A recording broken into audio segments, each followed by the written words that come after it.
رفع اللہ علیہ، کہ بلکہ اللہ نے اسے اپنی طرف بلند کر لیا، اپنی طرف اٹھا لیا. یہ بھی عیسیٰ علیہ السلام کے بارے میں. تو رفع بلند کرنا، یعنی اللہ اپنی مخلوق سے بلند ہے، عرش پر ہے. اگلی پھر آیت الیہ یصعد الکلم الطیب، اسی کی طرف چڑھتا ہے کلم طیب، نیک کلمہ یا نیک اعمال کر، والعمل اور نیک اعمال، الصالح یرفع، اور نیک اعمال بھی اسی کی طرف چڑھتے ہیں اور نیک کلمات بھی اسی کی طرف چڑھتے ہیں. آپ کو پتہ ہے بچپن میں بھی ہم پڑھتے ہیں ترتیب سعودی اور ترتیب نزولی. ترتیب سعودی کیا ہوتی ہے کہ جو نیچے سے اوپر کو جائے، اور نزولی جو اوپر سے نیچے آئے. تو یہاں پہ وہ یسعدو کہ جو نیچے سے اوپر جاتا ہے نا، کلمہ طیب اچھا کلمہ اور اعمال جو ہے نیک اعمال، وہ اسی کی طرف اوپر چڑھتے ہیں. اگلی آیات جو ہے نا، یعنی اگلی آیات سے یہ دیکھیں کہ یہ موسیٰ علیہ السلام کا بھی عقیدہ تھا کہ اللہ اپنی مخلوق سے بلند و بالا ہے، اللہ عرش پر مستوی ہے.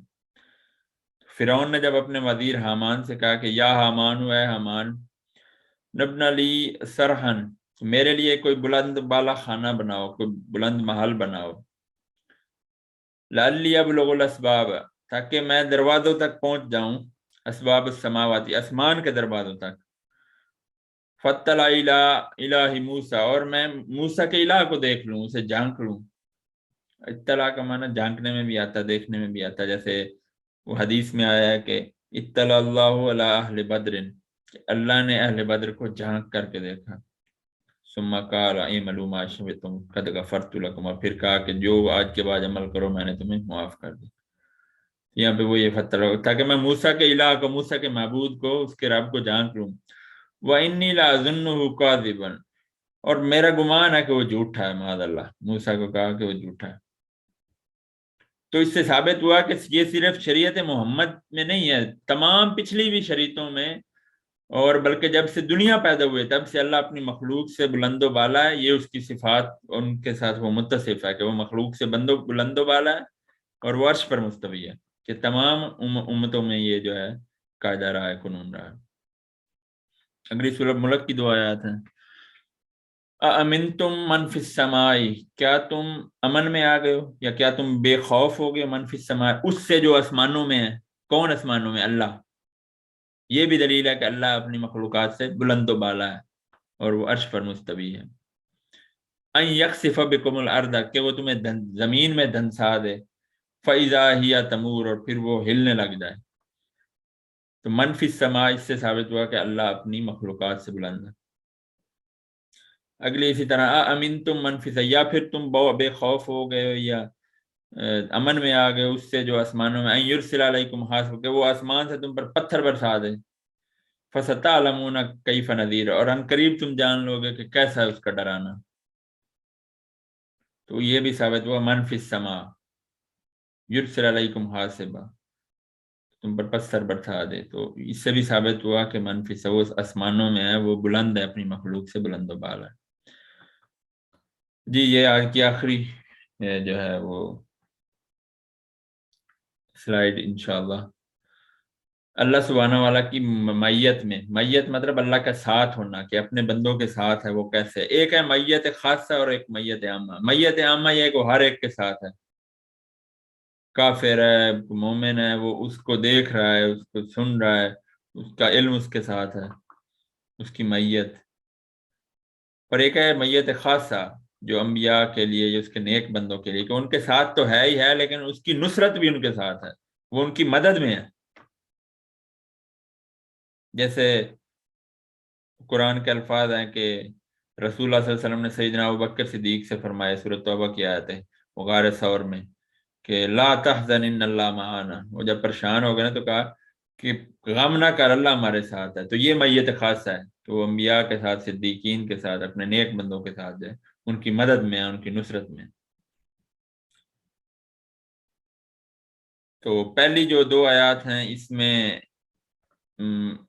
میت عامہ کا ہے، اور اگلی جو آیات ہیں اس میں میت خاصہ ہے.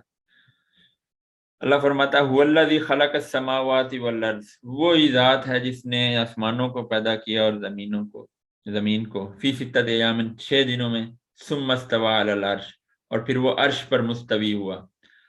یعلم ما یلج فی الارض، وہ جانتا ہے جو کچھ زمین میں داخل ہوتا ہے، وما یخرج منہا، جو کچھ اس میں سے نکلتا ہے زمین میں سے، وما ینزل من السماء، اور جو کچھ آسمان سے نازل ہوتا ہے، وما یعرج فیہا، اور جو کچھ آسمان کی طرف چڑھتا ہے، بلند ہوتا ہے، وہو معکم، اور وہ تمہارے ساتھ ہے، اینما کنتم، جہاں کہیں بھی تم ہو. یہ میت عامہ ہے، ہر ایک کو کہا جا رہا ہے کہ وہ تمہارے ساتھ ہے، تم جہاں کہیں بھی ہو. واللہ بما تعملون بصیر، اور بے شک جو تم عمل کرتے ہو اللہ انہیں بصارت والا، اللہ انہیں دیکھ رہا ہے. بصیر ممانا دیکھنے کے، بصارت سے. تو اللہ اکبر، یہ کتنی بڑی بات ہے کہ یعلم ما یلج، جو کچھ زمین میں داخل ہوتا ہے، جو نکلتا ہے، وہ جانتا ہے اس کو. اللہ اکبر، یہ اس کی صفت معیت ہے کہ وہ ہر ایک کے ساتھ ہے، بالعلم بالبصارت، انہیں دیکھ رہا ہے، لیکن بالذات وہ عرش پر ہے، اپنی مخلوق سے بلند ہے. یہ عقیدہ جو ہے نا، یہ عقیدہ بہت سے باطل عقائد کا رد ہے، بہت سی بدعات کا رد ہے. اس کو سمجھنے کے لیے بھی ہمیں شاید زندگی چاہیے کہ اللہ عرش پر مستوی ہے، اس پر ایمان لانا کیوں ضروری ہے. بعض کا تو ہم ذکر کر بھی چکے ہیں. اور یہ صرف اہل السنہ والجماعہ، اہل الحدیث کا عقیدہ ہے کہ جو نہ اس میں تعلیق کوئی تعریف کرتے ہیں، نہ اس کی کیفیت میں پڑھتے ہیں، نہ اس کی کوئی مثال بیان کرتے ہیں، نہ اس کا جو ہے وہ تعطیل کرتے ہیں، اور اس پر من و ان جو ہے وہ ایمان لے کے آتے ہیں. یہ صرف اہل السنہ والجماعہ، اہل الحدیث کا ترہ امتیاز ہے. دنیا میں کوئی اور گروہ ایسا نہیں ہے. اسی وجہ سے اسے اہل السنہ والجماعہ کو طائفہ منصورہ کہا گیا، اہل السنہ والجماعہ کہا گیا. اگلی آیت سورہ مجادلہ کی ہے، وما یکون من نجوى ثلاثۃ، وما یکون من نجوى ثلاثۃ، یعنی کوئی تین آدمیوں کی، نجوہ کہتے ہیں سرگوشی کرنے کو، کوئی تین آدمیوں کی کوئی سرگوشی نہیں ہوتی، کوئی ایسی وہ سرگوشی نہیں کرتے، الا ہوا رابعہم، ہوا مطلب اللہ، مگر وہ چوتھا ان کے ساتھ ہوتا ہے. یعنی اگر تم تین لوگ ہو تو یہ نہ سمجھو کہ تم تین ہی ہو، چوتھا تمہارے. بتانے کا مقصد یہ ہے کہ اگر کوئی اکیلا ہے نا تو وہ یہ نہ سمجھے کہ وہ اکیلا ہی ہے، جو مرضی کرے وہ اسے دیکھ بھی رہا ہے اور سن بھی رہا ہے. یہاں پہ تین کا آیا، آگے چار کا بھی، پانچ کا بھی آ رہا ہے. پھر آگے کہا ولا خمسۃ الا هو سادس، اور نہ کوئی پانچ ایسے سرگوشی کرتی ہیں مگر چھٹا وہ ان کے ساتھ ہوتا ہے، اللہ ان کے ساتھ ہوتا ہے. ولا ادنی من ذلک ولا اکثر، تو چاہے وہ اس سے کم ہو یا اس سے زیادہ ہو، الا هو معهم، مگر وہ ان کے ساتھ ہے. تین سرگوشی کریں تو چوتھا ان کے ساتھ اللہ، پانچ کریں تو چھٹا ان کے ساتھ اللہ، اس سے کم ہو، ایک ہو جائے، دو ہو جائے، اس سے زیادہ 100 ہو جائیں، 1000 ہو جائیں، وہ سب کے جو ہے نا وہ اللہ جاننے والا ہے. ایک ایک کو اللہ جانے ہوگا. اللہ اکبر، یہ بڑی ڈرا دینے والی بات ہے. جیسے ہے نا سورہ رحمان کی آیت، وقالوا اتخذ الرحمن ولد، کہ لوگ کہتے ہیں کہ اللہ نے بیٹا جمع ہے، اور اس طرح سے وہ شرک ہے. اللہ بڑا غصے میں کہہ رہا ہے کہ سب سے بری گالی، سب سے بری بات یہ جو اللہ کے دیتے ہیں کہ کہتے ہیں اللہ کا بیٹا ہے. اس بات پہ قریب ہے کہ آسمان گر جائے، زمین پھٹ جائے، یعنی یہ اتنی بری بات ہے. اور پھر آگے اللہ فرماتے ہیں وَكُلُّهُمْ آتِهِ يَوْمَ الْقِيَامَةِ فَرْدًا، یہ بہت سخت بات ہے. جیسے آج کل کوئی آپ کا باس یا جس کے پاس آپ کو کام کر رہے ہیں، وہ آپ کے کہے کہ جی تم مجھے ذرا اکیلے ملو، تو اللہ نے یہ فردا کہ ان میں سے ہر ایک جو ہے نا اللہ کے پاس فردن فردن آئے گا، اکیلا اکیلا اللہ ان سے ملنے والا ہے. اللہ اکبر. تو یہاں پہ بھی اللہ یہی احساس دلا رہے ہیں کہ اللہ جو ہے نا ہر ایک کے ساتھ موجود ہے، وہ یہ نہ سمجھے کہ وہ ان کے اعمال سے غافل ہے. اینما کانوا، جہاں کہیں ثم ینبئہم، پھر وہ تمہیں خبر دے گا، انہیں بتائے گا بما عملوا، جو وہ عمل کرتے تھے، یوم القیامت، قیامت کے دن. ان اللہ بکل شیء علیم، اور اللہ ہر شے کا علم، شیء نکرہ، ہر شے، چھوٹی سے چھوٹی، بڑی سے بڑی چیز جو بھی ہے اس کے سوا وہ اس کا علم، اپنا تو وہ علم رکھتا ہی ہے، اس کے سوا جو بھی ہے وہ اس کا علم رکھنے والا. اگلی آیت میں یہ سیدنا ابوبکر صدیق اور رسول اللہ صلی اللہ علیہ وسلم کا مکالمہ، جو میں نے آپ کو بھی پہلے ہی بتایا. غار ثور میں تھے، جیسے مشرکین ان کو فالو کر رہے تھے جب وہ ہجرت کر رہے تھے، تو پریشان ہو گئے سیدنا ابوبکر صدیق. تو انہوں نے فرمایا، اللہ نے یہ آیات نازل کی کہ جب رسول اللہ نے انہیں کہا کہ لا تحزن ان اللہ معنا، لا نہیں کر، تحزن کوئی غم نہ کر، ان اللہ معنا، بے شک اللہ ہمارے ساتھ ہے، معنا یہ تثنیہ کا صیغہ ہے، ہم دونوں کے ساتھ ہیں۔ تو یہ سیدنا ابوبکر کی شان کے بارے میں یہ جو روایت ہے آیات آئی ہیں۔ اگلی ہے وہ موسیٰ اور ہارون کے بارے میں کہ اللہ فرماتے ہیں اننی، بے شک میں، معکما تم دونوں کے ساتھ ہوں، یہ بھی تثنیہ ہے، دو کا صیغہ ہے۔ اسمع وارا، میں سن رہا ہوں اور دیکھ رہا ہوں۔ تو یہ اللہ کی میت کے بارے میں۔ اب یہ میت خاصہ ہے، یہ لا تحزن ان اللہ معنا، سورۃ توبہ کی آیت سے لے کے نیچے ساری آیات جو ہیں یہ میت خاصہ ہے کہ اللہ ساتھ تو ہے مگر اس کی نصرت بھی ساتھ ہے، وہ ان کی مدد میں ہے۔ پیچھے رسول اللہ ابوبکر صدیق، آگے موسیٰ اور ہارون، اب آگے مومنین کا بیان آ رہا ہے۔ ان اللہ مع الذین اتقوا، بے شک اللہ ساتھ ہے ان لوگوں کے جو تقوی اختیار کرتے ہیں، والذین هم محسنون، اور جو احسان کرتے ہیں۔ تقوی اور احسان کی ہم ڈیٹیل پیچھے پڑھ چکے ہیں، احسان کیا ہوتا ہے۔ اگلی پھر آیت میت خاصہ، وَاصْبِرُوا إِنَّ اللَّهَ مَعَ الصَّابِرِينَ، اور صبر کرو بے شک اللہ صبر کرنے والوں کے ساتھ ہے۔ اس سے اگلی آیت سورہ البقرہ، یہ غالباً طالوت اور جالوت کا جو لشکر ہے نا، وہ داؤد علیہ السلام کا جو واقعہ آتا ہے، ان کی جب مٹ بھیڑ ہوئی نا تو ان کا لشکر چھوٹا تھا، اور کہتے ہیں کہ طالوت جو تھا نا ان کا لشکر جو مومنین تھے وہ بھی 313 تھے، اور جس طرح کے اہل بدر، غزوہ بدر میں مسلمانوں کی تعداد 313 تھی۔ تو ان کے بارے میں وہ کہتے ہیں کہ جب وہ مطلب انہیں لوگوں نے باتیں کی ہم تھوڑے ہیں، تو وہ کہنے لگے کہ کم من فئۃ قلیلۃ غلبت فئۃ کثیرۃ، کہ کئی مرتبہ ایسا ہوا ہے کہ فئۃ قلیلۃ، فئہ کہتے ہیں گروہ کو، جماعت کو، کہ چھوٹے گروہ غلبت غالب آ جاتا ہے فئۃ کثیرۃ بڑے گروہ پر، کثیر گروہ پر، جیسے غزوہ بدر میں جو 313,000 پر غالب آ، واللہ مع الصابرین، اللہ صبر کرنے والوں کے ساتھ ہے۔